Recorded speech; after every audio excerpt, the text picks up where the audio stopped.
अब redox chapter में हमारा डिस्कशन मूव कर रहा है ऑक्सीडाइजिंग एंड रिड्यूसिंग एजेंट पे। इस पर क्वेश्चन कैसे बनेगा, आपको चार ऑप्शन देखकर डिस्कस करेगा which one is the oxidising agent और द रिड्यूसिंग एजेंट। तो काम बड़ा आसान है आइडेंटिफाई करना। पहले तो समझ लो ये होते क्या है, पहले तो समझ लो ये हैं क्या। जो ऑक्सीडाइजिंग एजेंट है बच्चे वो खुद रिड्यूस करेगा, और जिसका नाम ही ऑक्सीडाइजिंग एजेंट है वो दूसरों को ऑक्सीडाइज करेगा, सिंपल। रिडक्टेंट रिड्यूसिंग एजेंट, खुद का इसका ऑक्सीडेशन होएगा और दूसरों को रिड्यूस। नाम देखो ना, oxidising agent oxidises another, reduces itself. Reductant reduces another, oxidises itself. Check करने का बड़ा आसान तरीका है, चेक करने का बड़ा आसान तरीका है। अगर कोई सेंट्रल एटम अपने मैक्सिमम ऑक्सीडेशन नंबर में हो, if the central atom is in the maximum oxidation number, तो समझ लो वो ओनली ऑक्सीडाइजिंग एजेंट है, वो ओनली ऑक्सीडाइजिंग एजेंट है। और अगर सेंट्रल मिनिमम में हो, जैसे H2S का सल्फर -2, HF HCl HBr का हेलोजन -1, अगर कोई मिनिमम ऑक्सीडेशन नंबर में हो, जैसे ग्रुप नंबर 13 नहीं समझाया था कल आपको, इनर्ट पेयर इफेक्ट, थीलियम अगर +1 में है तो उसका मिनिमम ऑक्सीडेशन नंबर अब तो रिड्यूसिंग एजेंट बन जाएगा। और अगर नीदर मैक्सिमम नोर मिनिमम हो, मतलब ना तो मैक्सिमम टच कर रहा हो ना मिनिमम टच कर रहा हो, ना मैक्सिमम टच कर रहा हो ना मिनिमम टच कर रहा हो, बीच में हो कहीं, जैसे HNO2, जैसे H3PO2, जिनका ऑक्सीडेशन नंबर ना तो मैक्सिमम है ना मिनिमम है। जैसे H2O2, ऑक्सीजन का ऑक्सीडेशन नंबर -1 है, नीदर मैक्सिमम नोर मिनिमम। वैसे आपको पता ही होगा, कल हमने बात की थी, आपने रिवीजन किया होगा, ऑक्सीजन का ऑक्सीडेशन नंबर मैक्सिमम +2 हो सकता है, मिनिमम -2। तो ये -1 में टिका हुआ है, ये -1 में टिका हुआ है। तो आपसे क्या कहा, नीदर मैक्सिमम नोर मिनिमम। तो कैसा बिहेव करेंगे दोनों, रिड्यूसिंग एजेंट भी और ऑक्सीडाइजिंग एजेंट भी। कभी हमारी टर्न लगेगी तो हम सीखेंगे हाइड्रोजन चैप्टर, वहां आएगा H2O2। तो H2O2 के दो बिहेवियर है, ऑक्सीडाइजिंग भी और रिड्यूसिंग भी। ऐसे आपके पास आएगा HNO2, नाइट्रोजन का ऑक्सीडेशन नंबर +3 है, ना मिनिमम है ना मैक्सिमम है, इसलिए दोनों काम कर रहा है ये। और ऐसे एटम्स के बारे में एक और बात समझ लो, मॉलिक्यूल्स के अंदर ये जो एटम्स हैं, नाइट्रोजन हुआ, H2O2 का O हुआ, ये डिसप्रपोर्शनेशन में भी पार्टिसिपेट करते हैं। डिसप्रपोर्शनेशन समझते हो ना, simultaneous reduction as well as oxidation, simultaneous oxidation as well as reduction. आपने 12वीं क्लास में अपना एक एल्डिहाइड कीटोन चैप्टर में पढ़ा होगा ना, एक रिएक्शन जिसके अंदर ऑक्सीडेशन रिडक्शन दोनों इकट्ठे हो रहे होते हैं, याद करो कुछ। केनिजेरो रिएक्शन बिल्कुल परफेक्ट है। वहां आपके पास फॉर्मेल्डिहाइड सोडियम फॉर्मेट में एंड मिथेनॉल में बदला, साइमल्टेनियस दोनों चेंज आए। तो वो केनिजेरो में अंदर फॉर्मेल्डिहाइड का क्या हो रहा है बच्चे, डिसप्रपोर्शनेशन। ठीक है, अब कुछ एग्जांपल चेक कर लेते हैं जी। जैसे KMnO4 है ना पुत्र, मैक्सिमम ऑक्सीडेशन नंबर में अपने 7th बी के accordingly only oxidising. K2Cr27 +6 6th B का मेंबर है, ओनली ऑक्सीडाइजिंग। HNO3 इसके बारे में तो वेल फेमस है, वेरी गुड ऑक्सीडाइजिंग, क्योंकि इसका ऑक्सीडेशन नंबर क्या जा रहा है +5। K2CrO4 +6 only oxidising. H2S में ऑक्सीडेशन नंबर -2 हो गया बेटा, तो अगर ऑक्सीडेशन नंबर मिनिमम टच लग गया, minimum -1 of HCl HBr HI minimum, तो ये सब क्या बन जाएंगे, only reducing agent, only reducing agent. अगर कोई इंटरमीडिएट हो गया, जैसा कि मैं आपको बता चुका हूं बार बार, तो वो क्या हो जाएगा, बोथ ऑक्सीडाइजिंग भी और रिड्यूसिंग भी। अब फिर बच्चों को बताया, जैसे KMnO4 है विद ऑक्सैलिक एसिड है, KMnO4 विद ऑक्सैलिक एसिड है, जिसमें कार्बन का ऑक्सीडेशन नंबर क्या आ रहा है +3। तो KMnO4 तो क्या काम कर लेगा, ओनली ऑक्सीडाइजिंग। तो इस ऑक्सैलिक एसिड का ऑक्सीडेशन होकर क्या बन जाएगी, कार्बन डाइऑक्साइड। हाँ, KMnO4 एसिडिक मीडियम में हो, ये याद रखना होता है, डी ब्लॉक एलिमेंट के अंदर भी बड़ा काम आएगा। KMnO4 अगर एसिडिक मीडियम में हो तो +2 में कन्वर्ट, अगर KMnO4 बेसिक मीडियम में हो तो +4 में कन्वर्ट। अगर किसी का +7 +5, किसी का +7 +2 में कन्वर्ट हो रहा है तो 5 का चेंज है, और +7 +4 में चेंज हो रहा है तो 3 का चेंज है। एक बार फिर बता दूं, final conclusion with in 30 second. क्या ऑक्सीडेंट कौन itself reduces oxidizes the another compound, reducing agent क्या itself oxidizes reduces the another compound. How can we identify if the central has maximum oxidation number according to group rule only oxidizing, if minimum only reducing, if intermediate both? ये identification है। तो all possible question इस board पे पड़े हुए, अगर आप कहो तो मैं आगे बढ़ जाऊं। चलो जी, अब है equivalent weight of the oxidant and reductant. अगर हम मोल कॉन्सेप्ट करते तो वहां भी इक्विवेलेंट वेट सीखते, लेकिन किसका सीखते? एसिड का, बेस का, सोल्ट का। क्लियर। अब हम सीख रहे हैं ऑक्सीडाइजिंग एजेंट, रिड्यूसिंग एजेंट। अभी ऑक्सीडाइजिंग एजेंट क्या हुआ बच्चे, वो बाद में सीखते, पहले एक जनरल फॉर्मूला सीख लेते हैं। Equivalent weight is equal to molecular weight by n factor. Equivalent weight is equal to molecular weight by n factor. Clear है। ऑक्सीडेंट होएगा तो ऑक्सीडेंट इटसेल्फ रिड्यूस हो रहा है बेटा, इटसेल्फ रिड्यूस, तो डिक्रीज इन ऑक्सीडेशन नंबर। उसके example रखे बच्चों के सामने मैंने, थोड़ा सा फोकस करना।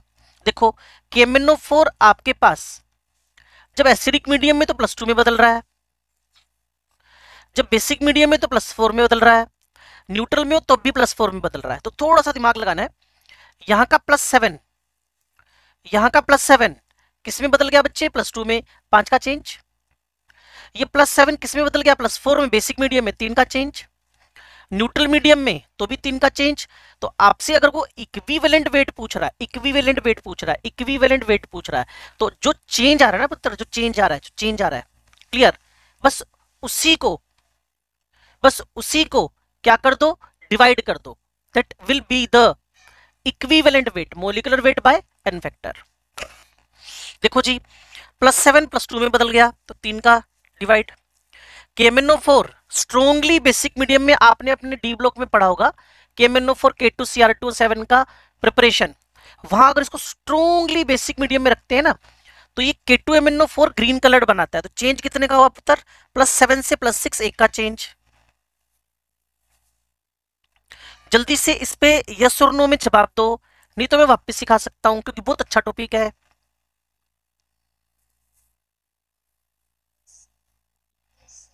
चलो सभी फेवर में आगे चलने के। Now equivalent weight.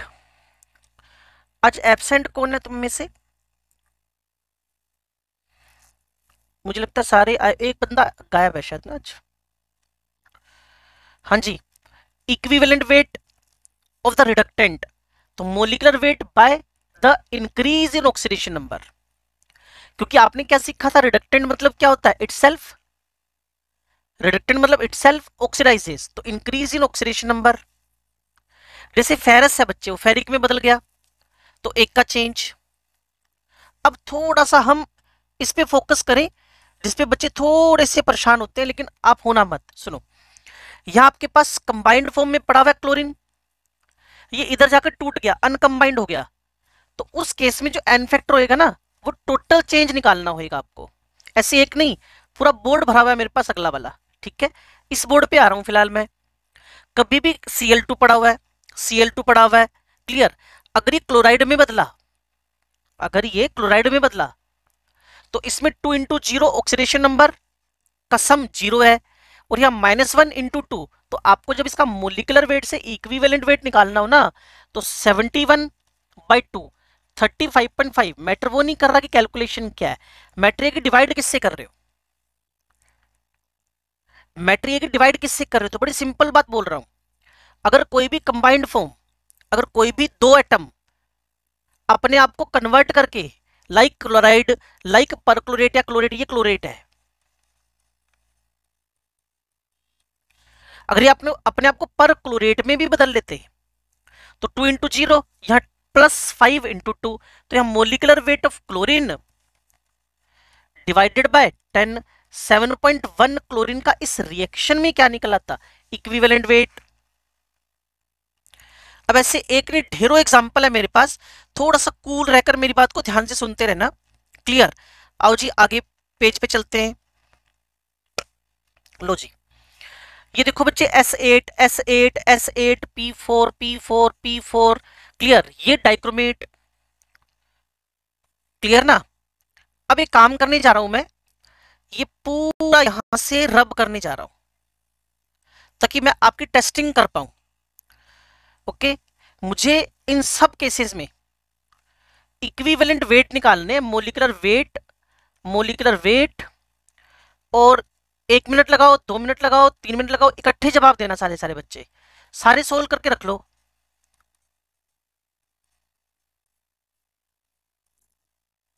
बोलो भाई, अभी शुरू कर लो, मैं वेट कर सकता हूँ 1-1.5 मिनट।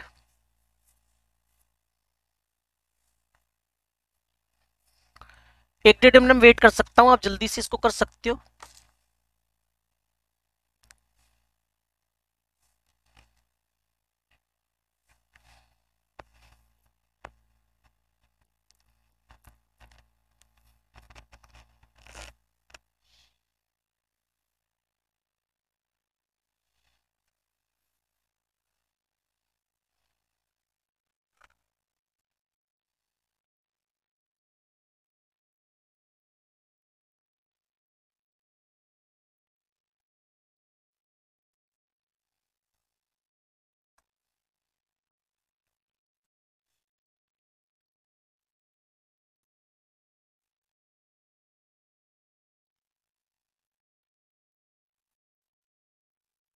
शुरू करें।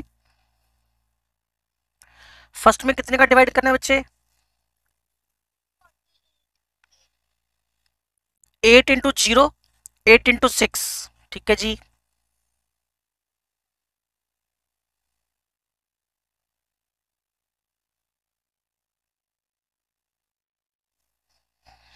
Eight into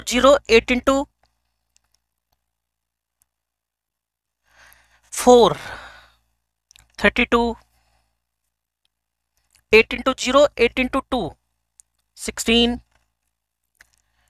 4 × 0 and 3 × 4, 12।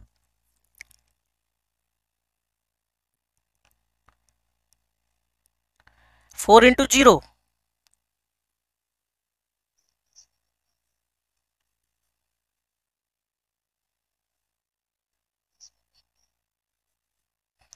Because phosphate में फॉस्फोरस का ऑक्सीडेशन नंबर +5 है, इंटू 4, 20 से डिवाइड।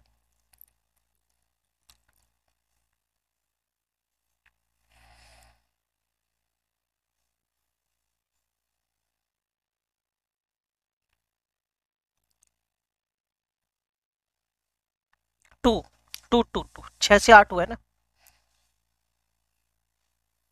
बच्चे। ऑक्सीलेट जब कार्बन डाइऑक्साइड में बदला ना, 2 कार्बन बदले ना बेटा, 2 कार्बन का टोटल चेंज 3 × 2 एंड 4 × 2, 6 to 8, 2 का चेंज ही आया ना। और अगर इसका अपोजिट केस हो जाए, मतलब सल्फेट एसिड में, सल्फाइड एसिड में, सल्फाइड एसिड में, फोस्फाइड P4 में, फोस्फाइड P4 में, फोस्फेट P4 में, Cr+3 डाइक्रोमेट में, CO2 ऑक्सिलेट में, तो बस आपको चेंज ऑब्जर्व करना है, मतलब 6 से 0, 5 से 0, उसका डिवाइड, टोटल चेंज वहां क्यों होगा? क्योंकि एक ही एटम का तो कन्वर्जन हो रहा है ना बच्चे, तो 8 थोड़ी बदल रहे हैं। सल्फेट एसिड में बदला तो एक ही एटम चेंज में गया है, तो जो चेंज 6 से 0 का डिवाइडेड बाय 6 कर देना आपको। इफ अपोजिट सिर्फ चेंज देखना है। अगर एसिड से S4 हो, कंबाइंड टू अनकंबाइंड, तो टोटल चेंज देखना है।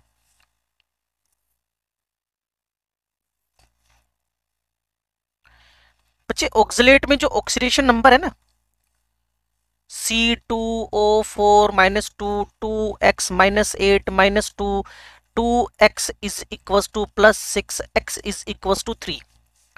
CO2 oxidation number +4, how many carbons are here? 2। how many carbons are here? 2। तो यहाँ 6 है, यहाँ 8 है, कितने का चेंज हुआ बेटा? अब आप थोड़ा सा ऊपर नजर मारो, जो मैंने यहाँ हाईलाइट करके आपको दिया हुआ है, ये देखो। क्लियर है सारी बात? कोई कंफ्यूजन हो तो इमीडिएटली डिस्कशन हो सकता है।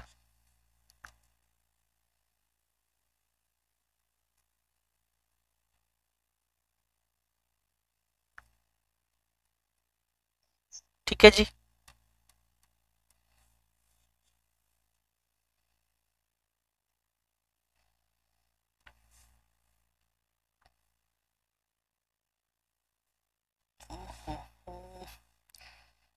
ये अब स्क्रीन शेयर, एक सेकंड रुकना बेटा ना, ये शायद क्रैश कर गई स्क्रीन ना।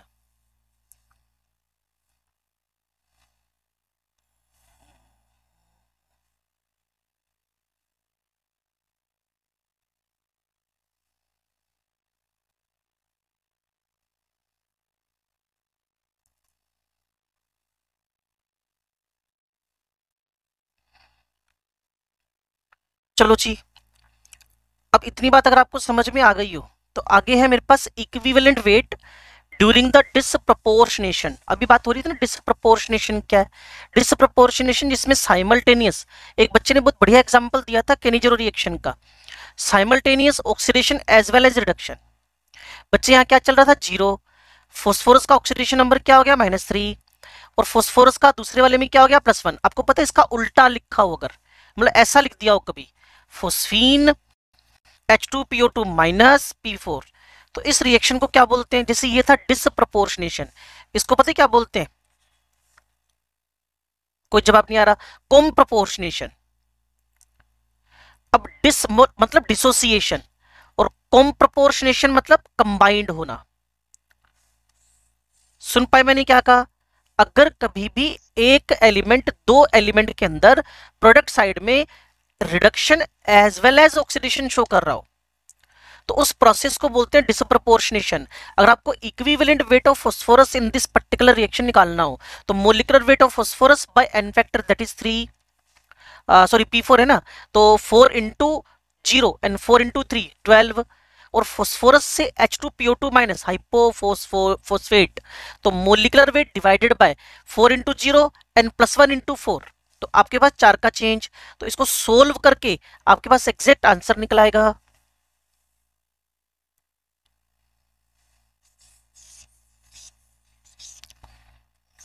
अगर मैं आपसे क्लोरीन का क्लोराइड में और क्लोरीन में, सॉरी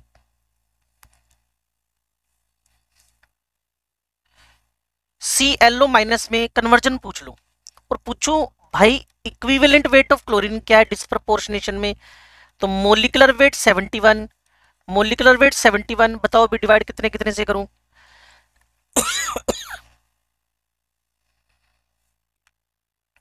दोनों बार 2 2 से, है ना, समझ गए ना। और सेम हरकत आपको पता ही cold dilute conditions of NaOH P block element group number 17, और ये आपके पास hot and concentrated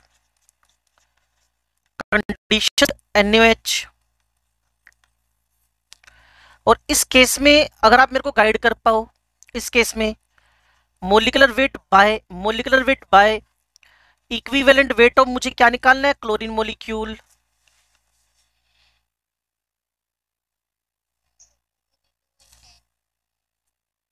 to and second में 10, ठीक है। सारी जनता समझ गई इस बात को, डिसप्रपोर्शनेशन में कैसे आपने इक्विवेलेंट वेट निकालना है। चलिए आगे बढ़ते हैं।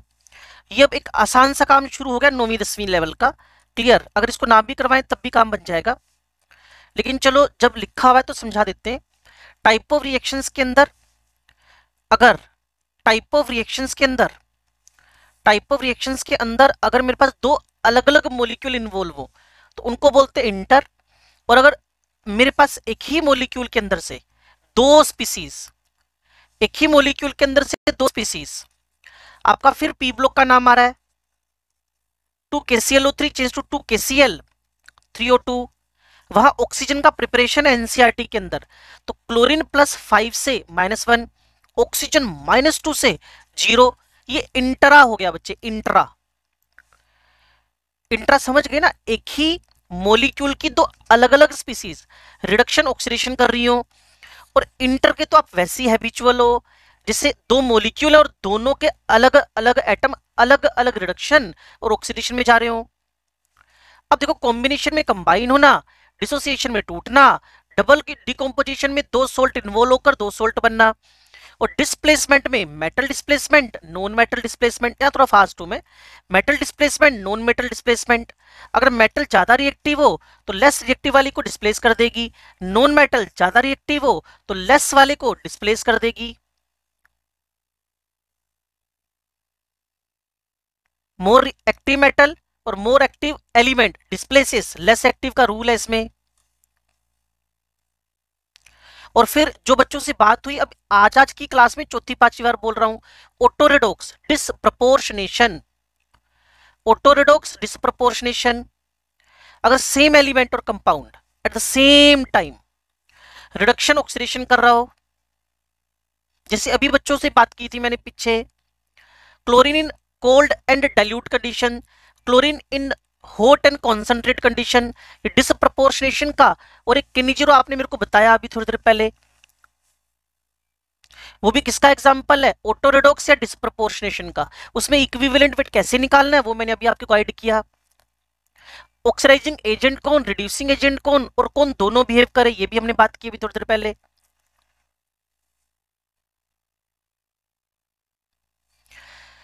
अब जब एनसीईआरटी पढ़ते हो तो वहां एक छोटा सा बात कर रखी होती है, स्टोक नोटेशन। स्टोक नोटेशन का मतलब पता है क्या होता है, ऑक्सीडेशन नंबर को रोमन में लिखना। स्टोक नोटेशन का मतलब होता है ऑक्सीडेशन नंबर को रोमन में लिखना। जैसे FeSO4 है तो Fe2 sulphate, Fe2SO4 whole thrice, Fe2 3 sulphate, AlCl3, aluminium 3 chloride, Fe2 sulphide. ये ऑक्सीडेशन नंबर को रोमन में लिखना, it is a Stock notation. ये कोई बहुत डिफिकल्ट टास्क नहीं था। बैलेंसिंग पे काम मुझे लगता है हमें बाद में करना चाहिए, क्योंकि बैलेंसिंग में फंस गए तो चैप्टर हमारा लेट पे चला जाएगा। अब हम थोड़ा सा टेक्निकल पार्ट पे चलते हैं, वो मेरे पास है रेडॉक्स टाइट्रेशन, या सीख ही ले बैलेंसिंग। क्या मानते हो भाई?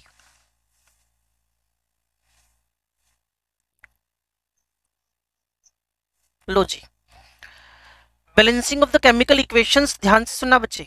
Balancing of the chemical equation, electron ion method पहला मेथड है, एक ऑक्सीडेशन नंबर मेथड दूसरा मेथड है, जो रेडॉक्स टाइट्रेशन सोल्व करने में मेरी हेल्प करेगा। वापस मैं बैलेंसिंग ऑफ केमिकल इक्वेशन पे जा रहा हूं। वैसे तो नीट का पेपर देने बैठो ना बच्चे तो 4 ऑप्शन से हिट एंड ट्रायल करना, लेकिन हिट एंड ट्रायल के लिए भी कुछ लॉजिक तो दिमाग में होने चाहिए, नहीं तो क्या क्या टिक मारोगे ना। तो एक है इलेक्ट्रॉन आयन मेथड, दूसरा है ऑक्सीडेशन नंबर मेथड, दोनों सिखाऊंगा मैं। सबसे पहले इलेक्ट्रॉन आयन मेथड के बारे में बात कर ले। पहले पहले क्या करना है, गिवन इक्वेशन के दो टुकड़े कर लेने, टू हाफ्स। ये डिसप्रोपोर्शनेशन है, तो फास्फोरस का H2PO2 माइनस में ऑक्सीडेशन, P4 का PH3 में रिडक्शन। ये जीरो से कहां गया, +1, ये जीरो से कहां गया, -3। अगर आप एग्जैक्टली बात को समझ पाए तो पहले इक्वेशन के दो टुकड़े कर लो, रिडक्शन हाफ ऑक्सीडेशन हाफ। इतनी बात समझ में आई जब, तो आगे बढ़ते हैं। सारे एलिमेंट बैलेंस कर दो हाइड्रोजन ऑक्सीजन को छोड़कर, balance all elements except hydrogen and oxygen. Hydrogen oxygen को छोड़कर सभी कुछ बैलेंस कर दो। लो जी, इधर 4 फॉस्फोरस है, मैंने 4 लिख दिए, इधर फिर 4 फॉस्फोरस है, मैंने इधर भी 4 लिख दिए। अब है बैलेंसिंग, सी पार्ट आ गया बच्चे। अब क्या करोगे, बैलेंसिंग ऑफ द ऑक्सीजन। उसके लिए क्या करूं, उसके लिए पानी जोड़ो, एडिशन ऑफ वाटर। कैसे, इधर ऑक्सीजन कितने 8, 4 2 जा 8, तो मैंने 8 वाटर ऐड कर दिए जिधर कम थे। इसमें ऑक्सीजन था ही नहीं तो हमारा टेंशन से छुटकारा मिल गया। अगला काम, बैलेंसिंग ऑफ हाइड्रोजन। उसके लिए क्या करूं, एडिशन ऑफ H+ आयंस। कितने, जितने H जिस तरफ लैग कर रहे हो, इधर 8 थे, सुन पा रहे हो, समझ पा रहे हो, और पानी जोड़ते इधर 16 हो गए, इधर 8 रह गए। तो कुल मिलाकर राइट साइड में 8 कम है तो 8H+ लिख दिए गए हैं। और नेक्स्ट रिएक्शन के अंदर जो पानी बैलेंस करने की बात आई है उसमें 12 हाइड्रोजन इधर इधर 0 है तो 12H+ ऐड कर दिए वापिस। First at all go for the balancing of all elements except hydrogen oxygen, then go for the balancing of oxygen by the addition of water, and then go for the balancing of hydrogen with the addition of H+ ions। इतनी बात अगर आपको समझ में आती हो, कौन बच्चा एंटर किया भाई अभी?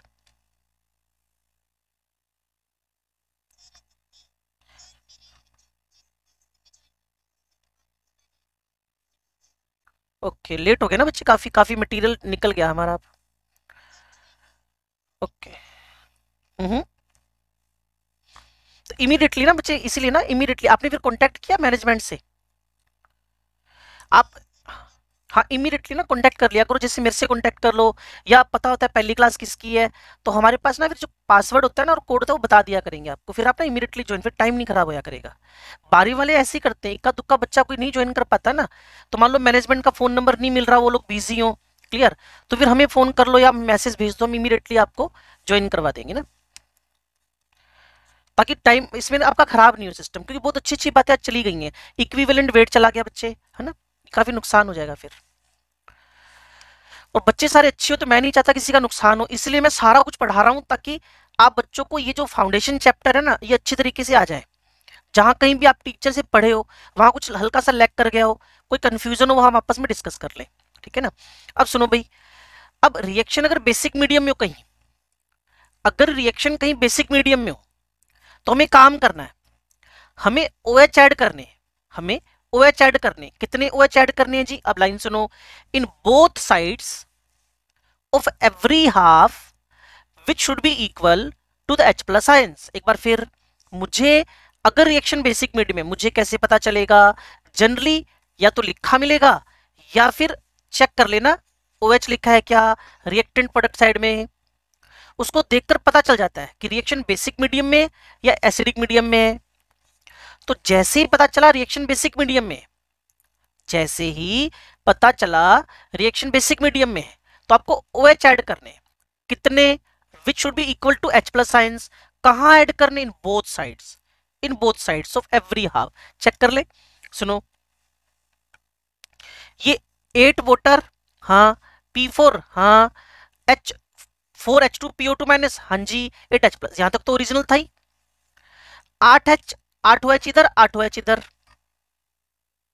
फिर मैंने इसके बराबर में इक्वेशन लिख दी जो कैंसिल हो रहा था ताकि कचरा नहीं फंसे। P4 के फॉर्म में, 8 वाटर के फॉर्म में, 8 हाइड्रोक्साइड इधर थे, 8 हाइड्रोक्साइड, इनको मिलाकर पानी बना दिया 8 वाटर, इनको मिलाकर वाटर बना दिया बच्चे। और फिर मुझे दोनों तरफ 8 वाटर दिखे, मैंने कैंसिल मार दिए। एक बार फिर मेरे को तीसरी बार समझाना है, अगर मुझे रिएक्शन बेसिक मीडियम में दिखती है देन मुझे हाइड्रोक्साइड ऐड करने हैं। कहा? दोनों साइड। किसके दोनों साइड? हर एक हाफ के। कितने ऐड करने हैं? H+ के बराबर। तो 8H+ थे, 8OH इधर, 8OH इधर। और उसके बाद कोई अगर रिएक्शन करके वाटर शोटर बनाता हो तो बनाकर कैंसल वैंसल कर देना सारा कुछ, इसमें हमने कर दिया। अब अगली देखो, P4, हाँ जी, 12H, यस, 4PH3, यस। अब इधर 12H, इधर 12OH, इधर भी 12OH जोड़ दिए, इन दोनों को मिला के वाटर बना दिया। तो मेरे पास नेट इक्वेशन ही दोनों आ गई हैं। अब अगला काम शुरू हो रहा है बच्चे इलेक्ट्रॉन बैलेंसिंग का। इलेक्ट्रॉन बैलेंसिंग के लिए समझना है कि अगर रिडक्शन हो, कल बताया था जिसमें सबसे ज्यादा टाइम लगाया था हमने, रिडक्शन हो तो इलेक्ट्रॉन जुड़ना होता है, और ऑक्सीडेशन हो तो इलेक्ट्रॉन निकलना होता है। तो रिडक्शन हो तो रिएक्टेंट साइड में इलेक्ट्रॉन आएंगे, और ऑक्सीडेशन हो तो प्रोडक्ट साइड में इलेक्ट्रॉन आएंगे। ऐड ही करने हैं आपने। अब सुनो ध्यान से, इस इक्वेशन को देखो ध्यान से, इस इक्वेशन को मैं आपको इसको हाईलाइट करके दिखा रहा हूं। ये देखो भाई, इसको हाईलाइट करके दिखा रहा हूं। अब इसके रिएक्टेंट प्रोडक्ट सारे साइड चेक करना, इधर 0 0, ये तो कट गया था, -8 -4, टोटल कितने का डिफरेंस है? -8 और -4 का 4 का डिफरेंस है, इधर आ जाओ। 0 0 0 -12, तो यहां माइनस का 12 का फर्क है। क्लियर? तो पहले चार्ज का डिफरेंस निकाल लो, और जिधर जितना चार्ज कम है उतने इलेक्ट्रॉन उधर ऐड कर दो। जिधर जितना चार्ज कम है, अगर मेरे को लिटरली वर्ड टू वर्ड सुन पा रहे हो तो 0 0 -8 -4, तो इधर 4 इलेक्ट्रॉन जुड़ेंगे, उधर नहीं जुड़ेंगे, इधर जुड़ेंगे। 4 इलेक्ट्रॉन थे, 8 हो जाएंगे, इधर भी 8 है। यहाँ टोटल 0 है, तो यहाँ 12 इलेक्ट्रॉन ऐड कर दो दोनों तरफ, चार्ज की बैलेंसिंग हो गई है। नीचे लेकर चलूं आपको, यहां आ जाओ भाई। 4 इलेक्ट्रॉन किधर ऐड किए? इस साइड। 12 इलेक्ट्रॉन इसमें किस साइड ऐड करने हैं आपने?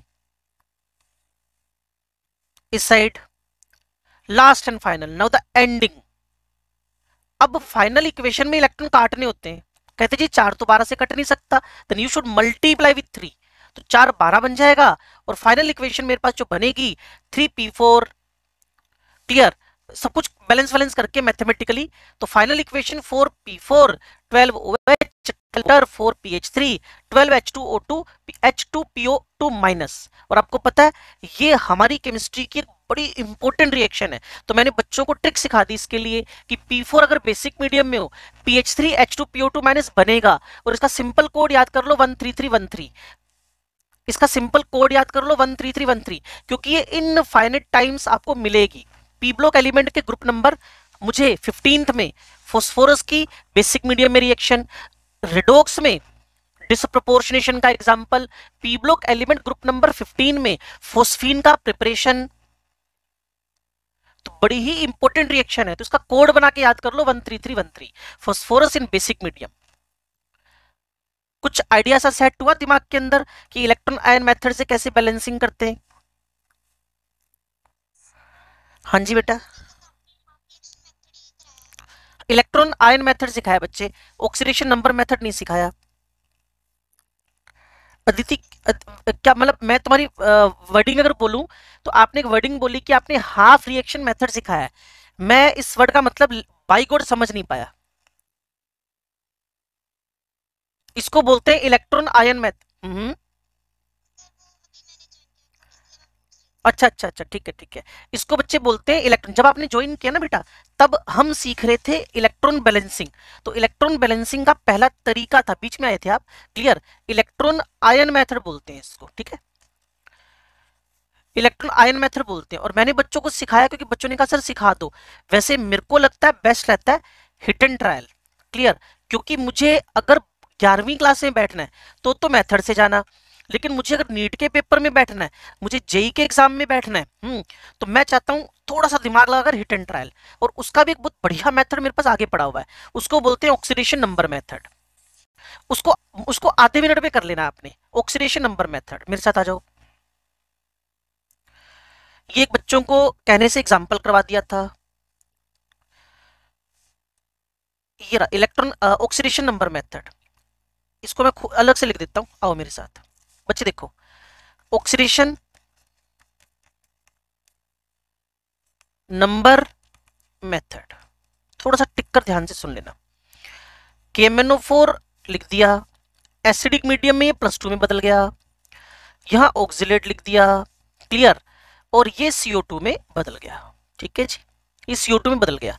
और अगर ये 2 ना लिखा हो तब भी हमारे कोई बोदर नहीं है, हमें कोई बोदर नहीं है। सुनो जी, पहला काम क्या करना है, पहला काम क्या करना है, delta ON of both reaction निकालना है। डेल्टा ON मतलब चेंज इन ऑक्सीडेशन नंबर। इसका 5 है बच्चे, 7 से 2, इसका अभी बच्चों ने मेरे से रिवाइज करवाया था। ठीक है ठीक है, पहले निकालना है आपने चेंज, डेल्टा ON निकालना है। अच्छा जी, अब स्टेप 2 की बात कर लें। स्टेप 2 में ना क्रॉस मल्टीप्लाई कर देना है, मतलब रिडक्शन का जो डेल्टा ON है that should be multiply, reduction का delta ON should be multiply with oxidation reaction, और जो ऑक्सीडेशन का डेल्टा ओ एन है उसको रिडक्शन की रिएक्शन के साथ मल्टीप्लाई कर दो। यहां कितना था बच्चे 5, तो यहां लिख दिया। यहां कितना था 2, तो यहां लिख दो, यहां लिख दो, यहां लिख दो। लेकिन अब मेरे पास प्रॉब्लम का 98% हिस्सा सोल्व हो गया।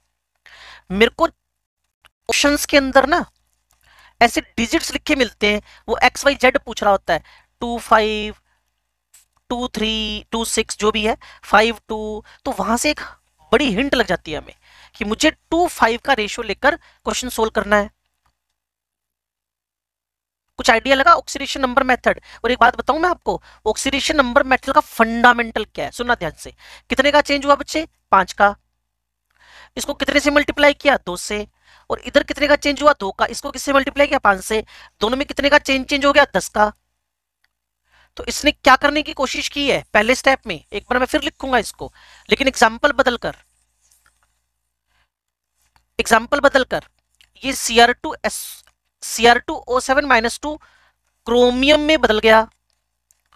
इधर मेरे पास फेरस ऑक्सलेट, ऐसे लिखा जाएगा, फेरिक और कार्बन डाइऑक्साइड में बदल गया। तो बस अब आपका टास्क शुरू हो गया। मुझे बस इतनी खबर दे दो कि delta o n for both reactions क्या है। बताओ बच्चे बताओ।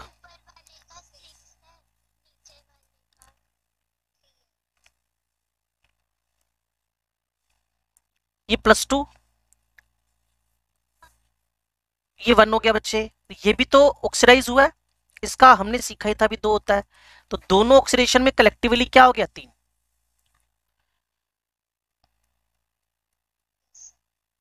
देखो ऊपर क्या हुआ था? रिडक्शन। 6 का चेंज आपने खुद एक्सेप्ट किया है। ये 2 किस में बदला? 3 में ऑक्सीडेशन। ये ऑक्सीलेट किस में बदला? CO2 में ऑक्सीडेशन। तो इस टोटल ऑक्सीडेशन में कितने का चेंज आया? 1 का और 2 का, तो कितने का? 3 का। अब सोचो इन दोनों को बराबर करना हो तो 6 को 3 से और 3 को किससे मल्टीप्लाई करें? 6 से। वही तो किया हमने। ये वाला 3 यहां भेज दिया और ये वाला 6 यहां भेज दिया। ये बैलेंसिंग का 98% हिस्सा हो गया। ये रिडोक्स टाइट्रेशन करने के लिए हमारे पास सबसे बड़ा हिंट आ गया। बस इतना काम कर डालो, बाकी ऑक्सीजन के लिए वाटर ऐड कर दो, बाकी नीड ही नहीं पड़ेगी बच्चे। क्लियर? रेगुलर में बच्चों को 400-400 क्वेश्चन करवा देता हूं, इसके बाद नीड नहीं पड़ती ऑक्सीडेशन नंबर मेथड में। इतने से हमारे सारे काम निकल आते हैं जो हमारे पास किस में काम आते हैं? रिडोक्स टाइट्रेशन में।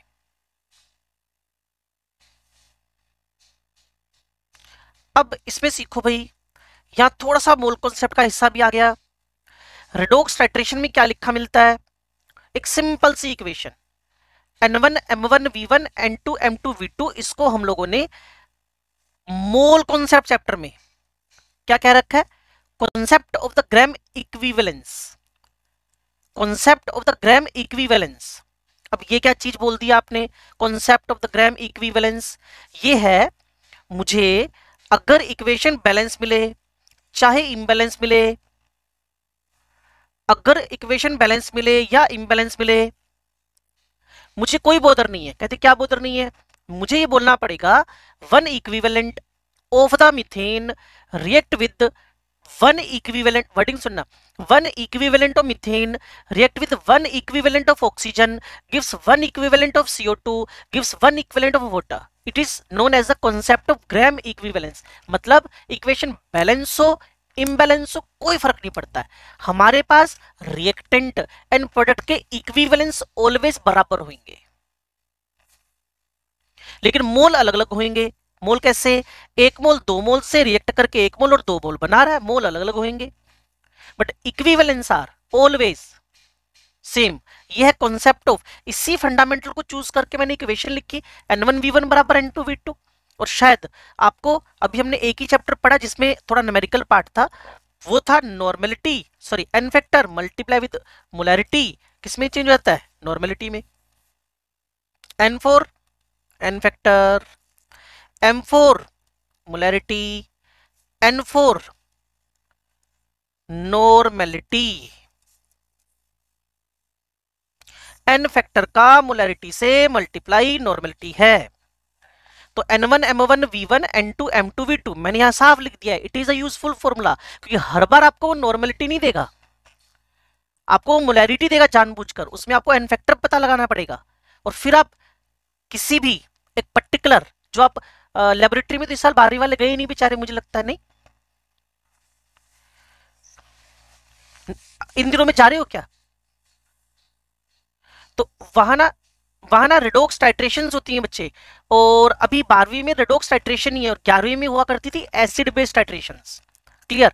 तो 12वीं में ना ब्यूरेट के अंदर भरते हैं केमिनोफोर, क्लियर, वोयलेट कलर का, या फिर भरते हैं K2SO7 ऑरेंज कलर का, और पाइपेट में लेते हो, बीकर में लेते हो आप लोग फेरस ऑक्सलेट या ऑक्सैलिक एसिड, तो एक ऑक्सीडाइजिंग एक रिड्यूसिंग एजेंट। तो वहां इस फॉर्मूले को यूज करके एक अननोन होता है, टीचर बोलता है भाई KMnO4 की नोन क्वांटिटी इतनी है, वो दे देगा तुम्हें 50 ml, और एक अननोन होगा ऑक्सैलिक एसिड, उसको पता लगाना होगा।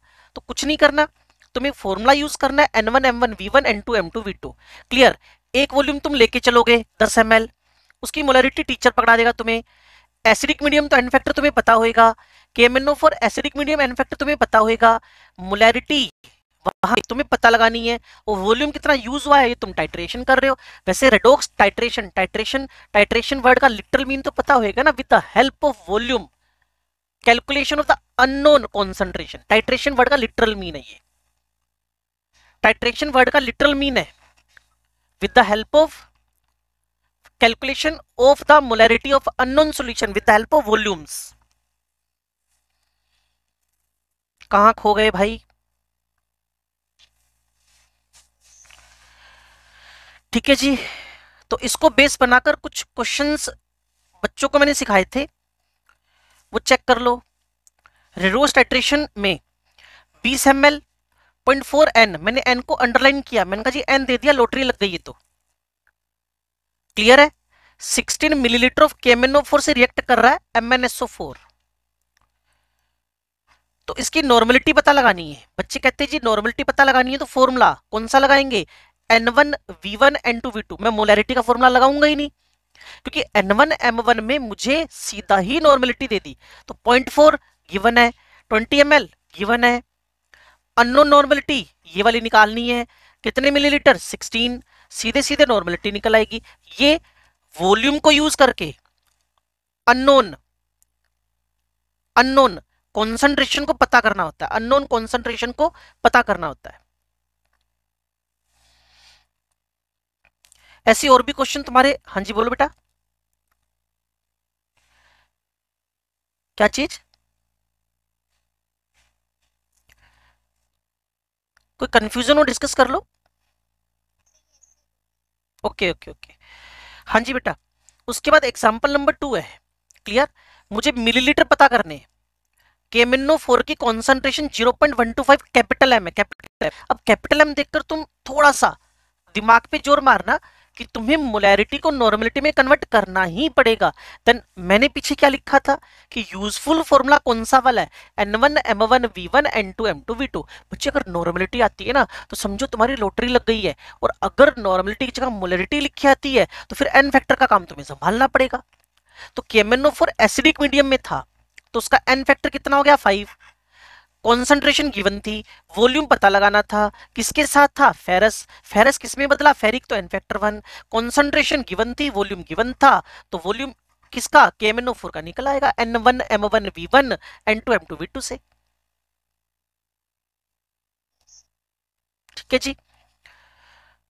और कई बार ना वो मोल कॉन्सेप्ट तुमने किया नहीं है, तो परसेंटेज प्योरिटी का भी कई बार इस पे क्वेश्चन बन जाता है।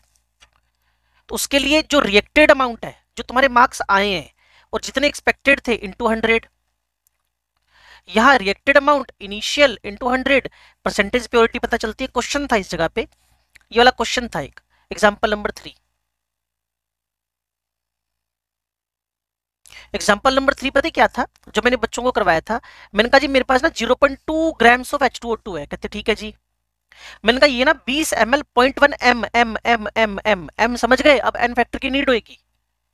KMnO4 से एसिडिक मीडियम में रिएक्ट कर रहा है, तो पीछे भी बताया था, याद करना है, KMnO4 इन एसिडिक मीडियम, चाहे इस चैप्टर में चाहे इससे अगले चैप्टर में रेडॉक्स में, इलेक्ट्रोकेमिस्ट्री में, चाहे उससे अगले चैप्टर में 12वीं के डी ब्लॉक में। तो जब भी एसिडिक मीडियम में तो एन फैक्टर कितना चलता है बच्चे 5, कॉन्सेंट्रेशन कितनी गिवन है 0.1, वॉल्यूम कितना गिवन है 20 ml, H2O2 का एन फैक्टर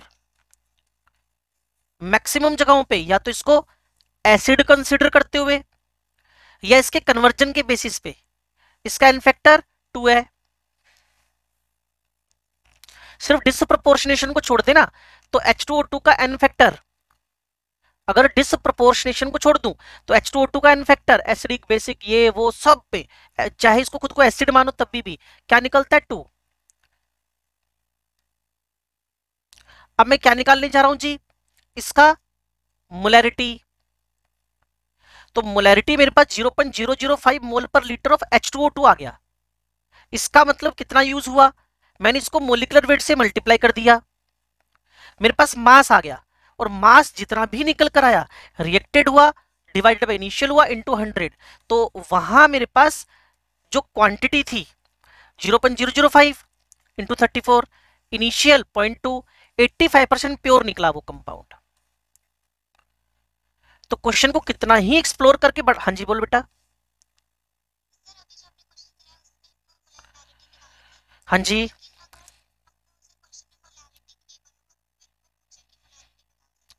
वो तो फॉर्मूला हमारा हो गया बच्चे, उसमें तो हम सॉल्यूशन चैप्टर जब करेंगे तो वहां सीखेंगे कैपिटल एम में स्मॉल एम में। ये दिमाग में क्यों आया मुझे समझ नहीं आ रहा क्वेश्चन, और इस मोमेंट पे क्यों आया आई डोंट नो। ये तो इस क्वेश्चन ये तो फंसना नहीं चाहिए बाकर, ये फॉर्मूला यूज करो सीधा आंसर आ जाएगा।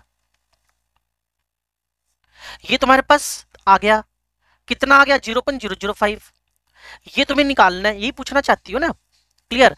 डेंसिटी ऑफ सॉल्यूशन वहां दी होनी चाहिए। ये जिसके बारे में तुम बात कर रही थी H2O2 उसका 34 मोलिकुलर वेट है, सीधा सीधा स्मॉल एम निकल के आ जाएगा सिंगल शॉट के अंदर। ये सॉल्यूशन चैप्टर का पार्ट है बच्चे, अभी ये क्वेश्चन नहीं पूछा जा सकता गलती से भी नहीं, और ये मैं मोर्चा संभाल लूंगा खुद, ये वाला मोर्चा मैंने खुद तुम्हारे साथ, ठीक है भाई।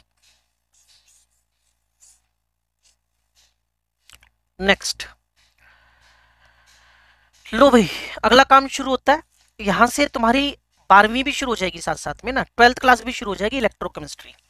ध्यान से सुनना, इलेक्ट्रोकेमिस्ट्री भी यहां से शुरू हो जाएगी। 348 हुए बच्चे, 12 इधर 10 उधर, टोटल 22 मिनट्स है। कूल होके बैठे रहना और बात को सुनते रहना। और मैंने ना रेडॉक्स चैप्टर का एक एक चीज बता दिया आप लोगों को। अब आपका टास्क है कि आपके पास जो क्वेश्चन आए हैं उनको सोल्व करो और फिर मेरे से डिस्कस करो। इक्का दुक्का क्वेश्चन आप मेरे को भेज सकते हो, यहीं डिस्कस कर सकते हो, तो ठीक है जी। चलो जी शुरू करते हैं। Redox reactions, electrochemical cell, electrode potential और 12वीं क्लास का इलेक्ट्रोकेमिस्ट्री शुरू करें बच्चे। एक तरफ रहेगा आपके पास इलेक्ट्रिकल एनर्जी, दूसरी तरफ रहेगी आपके पास केमिकल एनर्जी, ठीक होगी बात। अगर कभी भी इलेक्ट्रिकल एनर्जी केमिकल एनर्जी में बदल जाए, जैसा कि आपके मोबाइल की चार्जिंग के टाइम होता है, जैसा कि जब आपके घर में पावर ऑन हो, मतलब लाइट आ रही हो, पावर आ रही हो, तो आपके घर में पड़ा हुआ इन्वर्टर चार्ज होता रहता है। तो पता है क्या हो रहा है, आपका मोबाइल इलेक्ट्रिकल एनर्जी को केमिकल एनर्जी के फॉर्म में स्टोर कर रहा है, स्टोर कर रहा है, स्टोर कर रहा है, स्टोर कर रहा है। तब आपके मोबाइल के अंदर कौन सा सेल बना हुआ है पता है आपको, इलेक्ट्रोलाइटिक सेल। और जैसे ही लाइट गई, आपने अपने मोबाइल को चार्जिंग से उतार लिया है, चार्जिंग बंद कर दी, अब उसने जो chemical energy lithium ion battery में स्टोर की थी ना बेटा, वो इलेक्ट्रिकल एनर्जी, चाहे वो मैसेज के फॉर्म में, चाहे मेरी आवाज के फॉर्म में आज तक पहुंच रही हो, चाहे वो लाइट आ रही हो, कुछ भी कुछ भी कुछ भी, क्लियर ना। तो उस टाइम पे केमिकल एनर्जी, और आपके इन्वर्टर के अंदर जो लेड स्टोरेज बैटरी थी, देखो नाम ही इन्वर्टर है जिसका, इन्वर्ट करना इलेक्ट्रिकल एनर्जी को केमिकल में और केमिकल को एनर्जी इलेक्ट्रिकल में इन्वर्ट करना, उल्टा कर देना, तो नाम क्या रख दिया उसका, इन्वर्टर। वो कन्वर्टर नहीं है, वो इन्वर्टर है, उल्टा करता है चीजों को, इन्वर्ट करता है। जैसे इन्वर्ट शुगर होती है ना, वैसे इलेक्ट्रिकल एनर्जी को केमिकल में जो बदल दे वो इलेक्ट्रोलाइटिक सेल है, और जस्ट अपोजिट चला दे जो, उसको बोलते हो आप लोग electrochemical cell, voltaic cell, galvanic cell. और आपको पता है जो आपकी मोबाइल चार्जिंग हो रही थी, वो अपने आप थोड़ी हो रही थी, बाहर से सप्लाई मिल रही थी तभी तो हो रही थी ना। तो प्रोसेस कैसा था बच्चे, नॉन स्पॉन्टेनियस। लेकिन अब आपके हाथ में मोबाइल ऐसे करके ये, तो इसके अंदर लाइट आ रही है, तो अगर इसके अंदर कोई लाइट आ रही है तो ये अब प्रोसेस कैसा हो गया, स्पॉन्टेनियस। जो स्टोरेज कर रखा था ना केमिकल एनर्जी का, वापस इलेक्ट्रिकल एनर्जी में बदलने लग गया। इसमें कोई बाहर से सप्लाई कहीं से जोड़ थोड़ी रखा है इसको हमने, लेकिन जब चार्जिंग होगी तब तो जोड़ेंगे ना बच्चे, तो अभी तो जोड़ नहीं रखा किसी से, तो कोई एक्सटर्नल एजेंसी की हेल्प तो हम नहीं ले रहे, तो इसको बोलते हो आप लोग स्पॉन्टेनियस। तो वापस दिमाग को एक बार रिकॉल करवाओ, electrolytic cell is non spontaneous, electrochemical cell, electrolytic cell, voltaic cell, galvanic cell, electrochemical cell, voltaic cell, galvanic cell, these all are spontaneous, अपने आप चलते हैं, हमें कुछ नहीं करना उसमें। अब तो बहुत सारा ई बाइक भी आ गई, स्कूटर भी आ गया, क्लियर।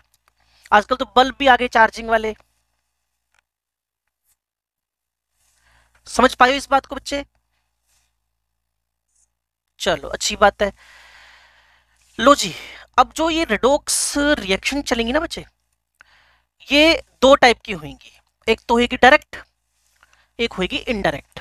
सुनते रहे ना, अब हम कूल होके चलेंगे, क्योंकि एक आप very very very very important topic कर रहे हो, 11वीं का भी और 12वीं का भी, बड़ा धीरे धीरे चलना है इसके अंदर। और मुझे लगता है कल जब हमारी क्लास एंडिंग पे आएगी ना, तो मैक्सिमम काम कर चुके होंगे, क्लियर। और 5 दिन का टाइम मिला हुआ है, और मुझे लगता है कि उससे अगली क्लास जो होगी परसों वाली, हम मैक्सिमम कवरेज ले चुके होंगे तब तक। Now listen carefully. एक है आपके पास, क्या हो गया इसको, हाँ जी, डायरेक्ट रेडॉक्स।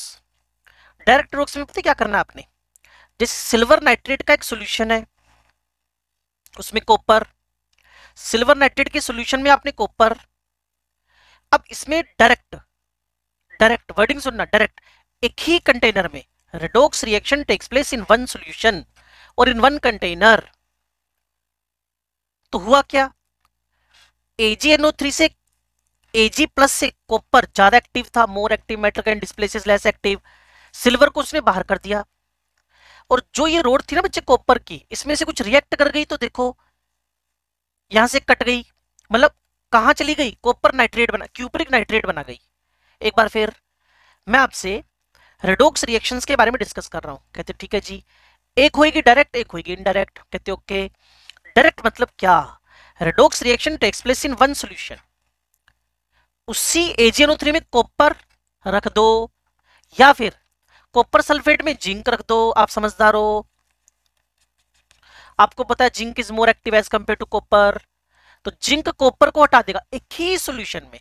बस ये कॉपर सल्फेट का ब्लू कलर सॉल्यूशन था, तुमने जिंक इसमें रख दिया, रिएक्शन चल पड़ी, जिंक सल्फेट बन गया, कॉपर बाहर हो गया, तो आपने कहा ओके ये है डायरेक्ट, जिसमें जिसमें जिसमें एक ही सॉल्यूशन के अंदर सारा कुछ हो रहा है, उसको आपने डायरेक्ट। लेकिन इसकी सबसे बड़ी प्रॉब्लम पता है क्या, किसी भी VBT के बाद MOT क्यों पड़ी, VBT के बाद MOT क्यों पड़ी, क्योंकि VBT मैग्नेटिक प्रॉपर्टी नहीं समझा पा रही। हाइब्रिडेशन के बाद VSC-PRT क्यों पड़ा, क्योंकि बॉन्ड एंगल नहीं समझ में आ रहा। तो डायरेक्ट के बाद इनडायरेक्ट क्यों पढ़ना पड़ा, किसी को भी शौकिया चीजें नहीं होती कि यार ये शौक चढ़ गया उसको डायरेक्ट से इनडायरेक्ट पे चले जाओ, ना ना, इससे ना तुम्हें वर्क का गेन कम हो रहा है, क्योंकि इलेक्ट्रॉन की ट्रेवलिंग डिस्टेंस कम है, इससे तुम्हें वर्क का गेन कम हो रहा है डायरेक्ट से। और तुम कोई सेल बनाओ, उससे तुम्हें कोई पावर शावर ना मिले, तुम्हें कोई एनर्जी ना मिले, तुम्हें कोई वर्क डन ना मिले, तुम सोचते हो यार बेकार की चीज है यार, इसका कोई और ऑल्टरनेट सोचो। क्या डायरेक्ट रिडॉक्स आपके दिमाग में प्रॉपरली एंटर किया?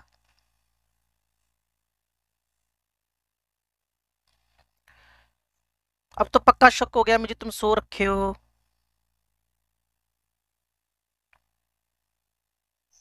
पक्की गल। चलो अब चलते हैं जी इनडायरेक्ट रेडॉक्स पे। इनडायरेक्ट रेडॉक्स में होएगा क्या, रेडॉक्स रिएक्शन होएगी दो डिफरेंट सॉल्यूशंस में।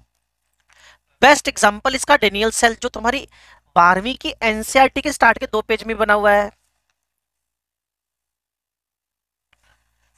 सुन पा रहे हो, दो डिफरेंट सेल्स सॉल्यूशन, सॉरी, जैसे एग्जांपल है zinc copper couple, zinc copper couple, इससे बनेगा इलेक्ट्रोकेमिकल सेल। इलेक्ट्रोकेमिकल सेल को लिखने का बहुत बढ़िया तरीका ABC, केबीसी नहीं बच्चे, ABC, A B C. A for anode, B for bridge, C for cathode. और इलेक्ट्रोकेमिस्ट्री का साइन कन्वेंशन है, इलेक्ट्रोकेमिस्ट्री का साइन कन्वेंशन है, इलेक्ट्रोकेमिस्ट्री का साइन कन्वेंशन है क्या, कि anode is the left hand is the negative hand. मैं फिर आपसे कह दूं, कोई भी मिसकंसेप्शन नहीं पालना। जब मैं इन बच्चों को सिखा रहा था ना, वो 12वीं पास बच्चे थे, वो कहते सर एनोड तो पॉजिटिव होता है। मैंने कहा एनोड पॉजिटिव तब होता है जब उसको पॉजिटिव टर्मिनल से जोड़ो इलेक्ट्रोलाइटिक सेल में। मैं तुमसे क्या बात कर रहा हूं, अपोजिट सेल की बात कर रहा हूं। मैं तुमसे क्या बात कर रहा हूं, अपोजिट सेल की बात कर रहा हूं।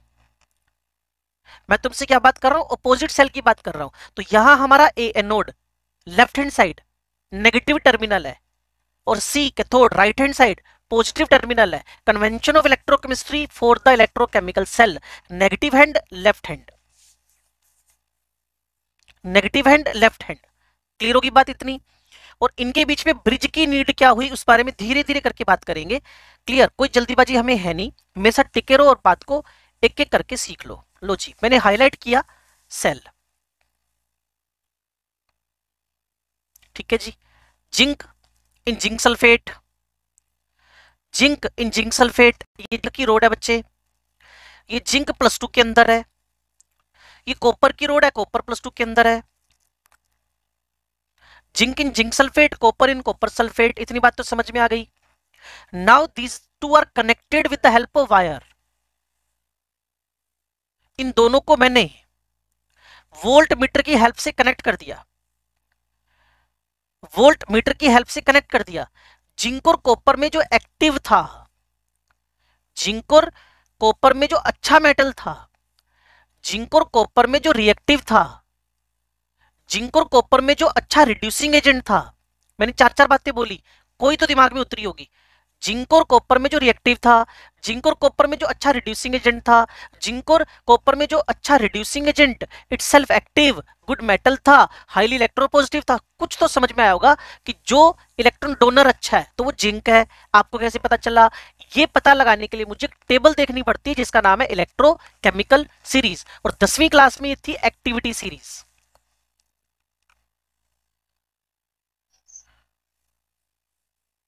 क्यों जी, किसी को कंफ्यूजन हो बात कर लो, पक्का ना।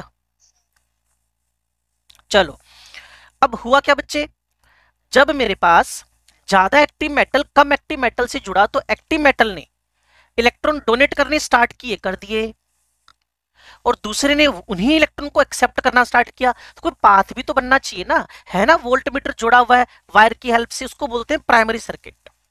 तो पेपर में पूछा जाएगा, अगर आप बोर्ड देने जा रहे हो तो पूछा जाएगा primary circuit of the electrochemical cell is completed by, तो बोलोगे मेटेलिक, मेटेलिक वायर। अब एक प्रॉब्लम खड़ी हो गई है बच्चे, बहुत धांसू वाली प्रॉब्लम आ गई है, खतरनाक प्रॉब्लम आ गई है। ये सेल ना 10-12 मिनट में काम करना बंद कर देगा अगर तुम इसमें सोल्ट ब्रिज नहीं लगाते। मतलब सोल्ट ब्रिज की नीड क्या है, मेरे को थोड़ा तसल्ली से सुनना। अब आप पता है क्या हुआ, zinc oxidize oxidize oxidize oxidize oxidize oxidize हुए जा रहा है, और जिंक +2 में बदले जा रहा है। तो जिंक की कॉन्सेंट्रेशन बढ़ गई लेफ्ट हैंड साइड में, और इसके इलेक्ट्रॉन ट्रेवल करके कहां पहुंच गए, राइट हैंड साइड में। वहां कॉपर +2 इलेक्ट्रॉन खाए जा रहा है, खाए जा रहा है, खाए जा रहा है, और कॉपर +2 की कॉन्सेंट्रेशन कम हो गई। अब कोई ऐसा कॉन्सेंट्रेशन का सेटअप आएगा, एक जितने बच्चे मेरे साथ बैठे हैं उनमें से मैक्सिमम बच्चे एक नर्स्ट इक्वेशन का नाम तो सुना होगा।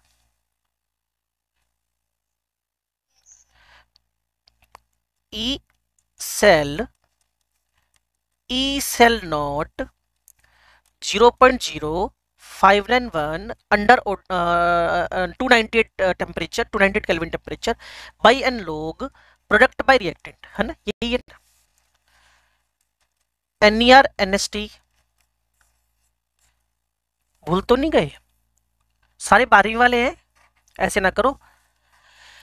अब जो कह रहा हूं ना बच्चे, पता क्या हुआ, मैं पिछले पेज पे जा रहा हूं। अब मेरे पास इसकी जो नेट रिएक्शन है उसमें प्रोडक्ट साइड में पता है कौन है, जिंक +2 है, और रिएक्टेंट साइड में पता है कौन है, कॉपर +2 है। इसकी नेट रिएक्शन ऐसे होगी ना बेटा, जिंक ऑक्सीडाइज हो गया, कॉपर रिड्यूस कर गया, ठीक है, ये सॉलिड सॉलिड है, इक्विलिब्रियम इनको लिखना नहीं होता। अब कुछ ऐसा सेटलमेंट हुआ कि ये कॉन्सेंट्रेशन बढ़ती जा रही थी, इसकी कॉन्सेंट्रेशन घटती जा रही थी, ये कुछ ऐसा सेटअप हुआ कि जैसे इसके बराबर आएगा ये जीरो हो जाएगा, इसका सेटअप जैसे इसके बराबर आएगा ये जीरो हो जाएगा। तो सबसे बड़ी प्रॉब्लम पता है क्या है, अगर मैं सोल्ट ब्रिज नहीं लगाता, मैं जिंक की बढ़ती कॉन्सेंट्रेशन को कंट्रोल नहीं करता, कॉपर +2 की घटती कॉन्सेंट्रेशन को मैं कंट्रोल नहीं करता, तो इस सेल का सेल वोल्टेज वो जल्दी जीरो होने वाला है। जिस प्रॉब्लम से आप पहले फेस कर रहे थे ना, कहां पे, डायरेक्ट डायरेक्ट रिडॉक्स में, वो प्रॉब्लम फिर वापस आ गई है। तो अगर आप मेरे को सुन पा रहे हो तो मैं कहीं ना कहीं आपके दिमाग में need of the salt bridge डालना चाहता हूं, need of the salt bridge. अब एक और दूसरी प्रॉब्लम फेस कर रहे हैं, पता है क्या, इलेक्ट्रॉन जा रहे थे किस तरफ, राइट हैंड साइड में, इलेक्ट्रॉन किधर जा रहे हैं, राइट हैंड साइड में, इलेक्ट्रॉन किधर जा रहे हैं, एनोड से कैथोड। अगर कैटायन की कॉन्सेंट्रेशन बढ़ गई, अगर कैटायन की कॉन्सेंट्रेशन बढ़ गई, वो इलेक्ट्रॉन्स को ड्रैग करने लगेगा। दूसरी प्रॉब्लम, दूसरी प्रॉब्लम।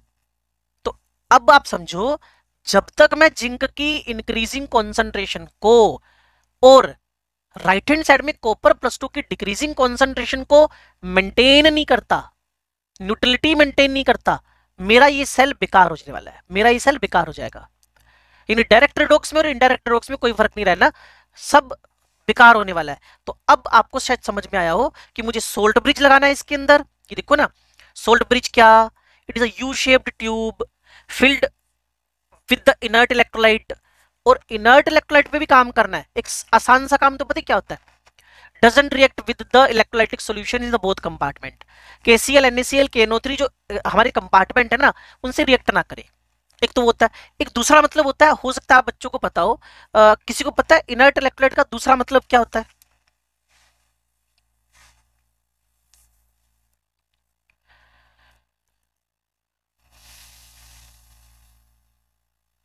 हाँ, इसको बोलते हैं ट्रांसपोर्ट नंबर, इसको बोलते हैं ट्रांसपोर्ट नंबर। आप देख पा रहे हो कि मेरे बोर्ड पे लिखा हुआ है, what mean of the inert electrolyte, cation anion इन दोनों का, कैटायन एनायन इन दोनों का, कैटायन एनायन इन दोनों का आयोनिक मोबिलिटी, या इसका दूसरा मतलब होता है ट्रांसपोर्ट नंबर।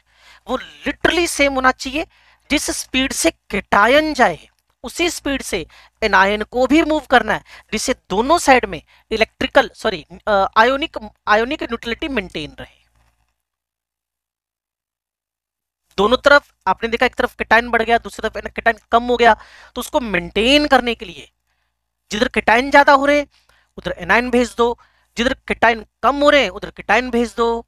तो एक तरफ एनायन चल पड़ा, एक तरफ कैटायन चल पड़ा, और दोनों साइड न्यूट्रलिटी हमने मेंटेन कर दी। अब सेल का लाइफ बढ़ जाएगी, अब सेल की लाइफ इंक्रीज कर जाएगी, इस इलेक्ट्रोकेमिकल सेल की लाइफ इंक्रीज कर जाएगी, अगर आप एग्जैक्टली बातों को समझ पाए तो।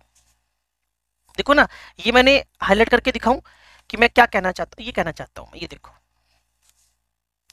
इनर्ट इलेक्ट्रोलाइट भरा हुआ है बच्चे, ये देखो इधर जिंक ज्यादा हो गए थे उधर एनायन भेज दिया, जिधर कॉपर +2 कम हो गए थे उधर कैटायन भेज दिया, और दोनों तरफ न्यूट्रलिटी मेंटेन कर दी, इलेक्ट्रॉन को कोई ड्रैग नहीं करेगा, और हमारा ई सेल जीरो नहीं हो पाएगा, और जीरो नहीं हो पाएगा तो इस वजह से हम सेल को थोड़ा सा वर्किंग एफिशिएंसी बढ़ा लेंगे इसकी।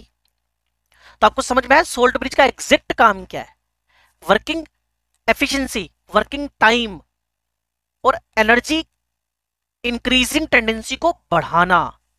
कौन बढ़ाएगा? ये सोल्ट ब्रिज अगर नहीं हो तो सारा के सारा हमारा इनडायरेक्ट रिडॉक्स गड़बड़ होने वाला है। क्वेश्चन क्या क्या निकलेंगे, इलेक्ट्रॉन की मूवमेंट किधर है, ए से सी, करंट की मूवमेंट किधर है, सी से ए, निडल का डिफ्लेक्शन किधर है, ए से सी। लेबोरेटरी में जाते हो ना जब, कई बार पता नहीं चलता कि कैथोड कौन है नोड कौन, तो निडल का डिफ्लेक्शन देखकर पता चल जाता है, निडल का डिफ्लेक्शन देखकर पता चल जाता है कि कैथोड कौन और एनोड कौन। जिधर निडल का डिफ्लेक्शन जा रहा हो ना बेटा, जिधर निडल का डिफ्लेक्शन जा रहा हो, जिधर निडल का डिफ्लेक्शन जा रहा हो उस साइड में कौन होता है, कैथोड। तो ये छोटी छोटी बातें माइन्यूट लेवल पे अगर आप सीख लेते हो तो मुझे लगता है आप कभी आप इस चैप्टर में अनकंफर्टेबल डिस्कंफर्ट में पहुंच पाओगे। आसान है ये सब कुछ। क्या मैं आगे बढ़ सकता हूं? लो जी। अब अगर इस सेल का सेल वोल्टेज निकालना है तो formula E cell is equal to E cathode minus E anode. और फिर मैं बच्चों को बार बार बोलता हूं कि होने को तो मैं यहां एसओपी भी रख दूं, ई कैथोड माइनस ई नोड में लिखने को तो मैं एसओपी भी लिख दूं। एसओपी समझते हो ना, स्टैंडर्ड ऑक्सीडेशन पोटेंशियल। लेकिन मैं फिर भी यहां कौन लिखूंगा? एसआरपीज। और एसआरपी के लिए मैं बच्चों को जो बात बोलता हूं वो मैंने लिखा हुआ है, क्या? See the subscript. सबस्क्रिप्ट ये देखो मैंने लिखा बच्चों के लिए। बच्चे बड़े कंफ्यूज होते हैं, सर समझ ही नहीं आ रहा लिखना क्या था। मैंने कहा तूने ध्यान से देखा ही नहीं क्या कि उसने ई नोट लिखते हुए जिंक +2 से जिंक लिखा, या ई नोट लिखते हुए जिंक से जिंक +2 लिखा? आपको पता है पहला वाला एसआरपी है और दूसरा वाला एसओपी है। हे महान जनता, क्या आपको मेरी बात समझ में आई? ये देखो कितने सुंदर बच्चा बन गया है ये। देखो, जब जिंक +2 से जिंक लिखा हो तो एसआरपी है, और जब 0 से +2 लिखा हो बच्चे, जो जो जिसे डिनोट करते हो ना, जो जो लेटर है डिनोट करते हो ई नोट, वो तो सेम ही है ना। लेकिन सबस्क्रिप्ट देखकर आपको पता चलेगा, सबस्क्रिप्ट देखकर आपको पता चलेगा कि +2 से 0 हो रहा है तो रिडक्शन है, 0 से +2 हो रहा है तो ये ऑक्सीडेशन है। तो इसीलिए बार बार बच्चों को मैं बोलता हूं एक बात, क्या? जब आपको ई नोट निकालना हो, सेल का सेल वोल्टेज निकालना हो, तो ई कैथोड माइनस ई नोड में एसआरपीज लिखने हैं, स्टैंडर्ड रिडक्शन पोटेंशियल्स लिखने हैं आप लोगों ने, एसआरपीज। सर एसओपी दे रखी हो तो क्या करना है? कुछ नहीं, पलटी मरवा दो, साइन ही तो बदलेगा बच्चे, उसका काम भी मैंने कर रखा है। क्योंकि जो बच्चे टच में आते हैं ना वो सब चीजें पूछते हैं। तो यहाँ माइनस है एसआरपी, और ये जैसे ही उल्टा हुआ तो यहाँ प्लस हो गया। मुझे यहाँ क्या लिखना है, फर्स्ट या सेकंड बताएगा कोई? पहला ए लिखना है कि बी लिखना है इन वैल्यूज में? ए लिखना है, एसआरपीज लिखने हैं। और पेपर वाले ने अगर एसओपी दे भी रखे होंगे तब भी आप उनको किसमें कन्वर्ट कर लेना? एस, हाँ जी, साइन चेंज कर लेना और वहां पुट कर देना कैथोड माइनस एनोड। वो सारी बातें भी मैं और करूंगा, और फिर सबको एक सीरीज में सेट कर दूंगा। बच्चों को थोड़ा कम समझ में आया था ना, तो मैंने काम किया था उनके लिए, आपके लिए भी करूंगा। मैं इसमें से रिवीजन करूंगा, यहां से मैं उनको ना 15 मिनट रिवीजन कराया था, तो आपके लिए भी मेरे पास बहुत टाइम है। मैं ये सारा वहां से single word to word revision कर दूंगा आपको, और फिर हम वापस अपने नोट्स पे चले जाएंगे। क्लियर? ये वापस वहीं आ जाएंगे फिर। समझ गए बच्चे मेरी बात? चलो, तो लास्ट के 1-2 मिनट फिर क्लास बंद करते हैं। आपकी एग्जैक्ट 2 मिनट्स है मेरे पास। तो मेरे को कोई कहेगा सर आप एनर्जी एनर्जी की बातें कर रहे थे, आपने कहा था डायरेक्ट में आपको एनर्जी उस लेवल पे मिलती नहीं है, क्योंकि इलेक्ट्रॉनिक डिस्टेंस ट्रेवल्ड कम है, उसका लाइफ टाइम कम है, इससे तो आपको अच्छी खासी एनर्जी मिल गई। तो फॉर्मूला बताओ। मैंने कहा जी electrical energy shown by the delta G naught is equal to -n F E cell naught. तो -n इलेक्ट्रॉन का एक्सचेंज है, F फेराडेज है, और जो ई सेल नोट है 1.1 ऊपर निकला हुआ है। तो इससे एग्जैक्ट मेरे पास जितनी एक्सोथर्मिक प्रोसेस हुआ वो पता चल जाएगा। और बच्चों को बताया था जो फेराडेज है, 1 faradays is equal to 96,500 coulomb, और जो चार्ज ऑफ ई नोट है दैट इज अ वोल्ट, और कूलम और वोल्ट का मल्टीप्लाई बच्चे कौन है? जूल। कूलम और वोल्ट का मल्टीप्लाई कौन है बच्चे? जूल। तो मेरे पास यहाँ जूल में एनर्जी निकल आएगी, coulomb into volt is equal to क्या निकल आएगा? जूल। ये -2 96,500 1.1, और ये आंसर इसका मल्टीप्लाई करके ये कूलम ये volt is equal two joule में आंसर आ जाएगा। और फाइनल कंक्लूजन क्या निकला बच्चे? जिसको हमने वेरी फर्स्ट पेज पे स्टार्ट किया था, जिसको हमने वेरी फर्स्ट पेज पे स्टार्ट किया था, जिसको हमने वेरी फर्स्ट पेज पे स्टार्ट किया था, कौन सा वाला? ये प्रोसेस। अगर कोई भी मेरे पास, अगर मेरे पास कोई भी इलेक्ट्रोलाइटिक सेल के बारे में बात करनी है तो वो नॉन स्पॉन्टेनियस है। तो वही बात मैं फिर बोल रहा हूं आज आपसे, क्या? अगर मेरे पास ई सेल पॉजिटिव आ गया, E cell positive, E cell positive, तो मेरे पास डेल्टा जी क्या आ जाएगा? नेगेटिव। डेल्टा जी नेगेटिव समझते हो ना? Cell is working, cell is electrochemical, cell is spontaneous. और अगर ई सेल नेगेटिव आ गया, डेल्टा जी पॉजिटिव आ गया, delta G positive, delta G positive, delta G positive, electrolytic cell mean ये electrochemical cell नहीं है।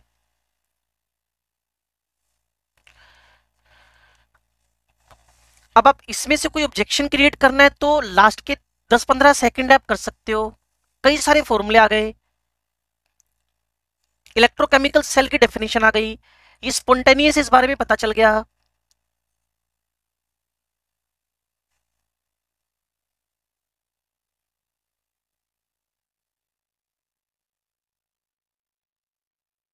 क्यों जी?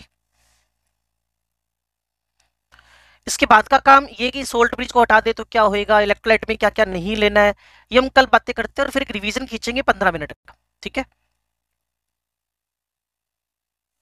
चलो इतने ना। आपके पास जो क्वेश्चन बुकलेट आएगी ना, उसमें से रेडोक्स वाले तो एटलीस्ट काम कर ही लो कंप्लीट ना।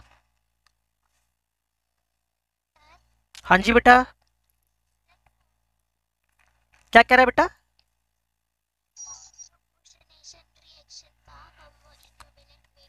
Same method, same method. अगर फिर भी होगा तो कल एक बार और बात कर लूंगा कॉम प्रोपोर्शनेशन के बारे में।